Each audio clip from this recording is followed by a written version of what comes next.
One of the biggest management risks on the Chinese mainland is the question of payment, whether you are indeed paid. And the options are a telegraphic transfer, a letter of credit, or cash. Adam, I'm wondering which one you would choose if you're going to be advising your client. Each of the three main ways of being paid all have their benefits. If you're paid in cash, RMB, in the mainland, you avoid the problems of foreign exchange control.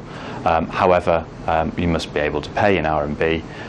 To open an RMB account, you usually have to be resident in the PRC, either as a person or as an organisation, which includes a WFI, a wholly owned foreign enterprise. For telegraphic transfer, from a Hong Kong company to an organisation in PRC, there aren't any problems. You don't need to have an organisation in PRC.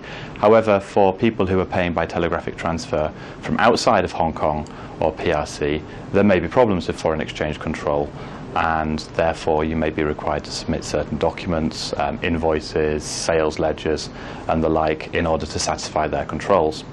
The main way of being paid on large ticket items when there's a lot of money involved would be a letter of credit. The bank effectively acts as a middleman on letter of credit, which means that there's protection for both buyers and sellers. The buyer sets conditions, and once those conditions are met, the letter of credit is paid out on. And so that usually provides protection for both organisations. So looking specifically at letters of credit, is there a downside that you see there? There's no real downside, unless we're talking about smaller transactions. In large transactions where the amount of money involved is quite significant, there's no real downside to a letter of credit.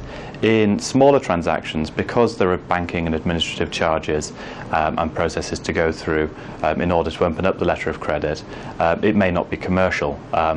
The administrative charges, however, can be split between the parties if they so agree, or you could agree that the seller or buyer actually picks up those administrative charges. And what about telegraphic transfers and cash? Do you see problems there too? There could be some volatility with regards to fluctuation in currencies. The easiest way to deal with this is for parties to agree that the currency that they adopt is at a fixed rate for usually central bank, PRC central bank, on a certain date, or to actually agree an exchange rate.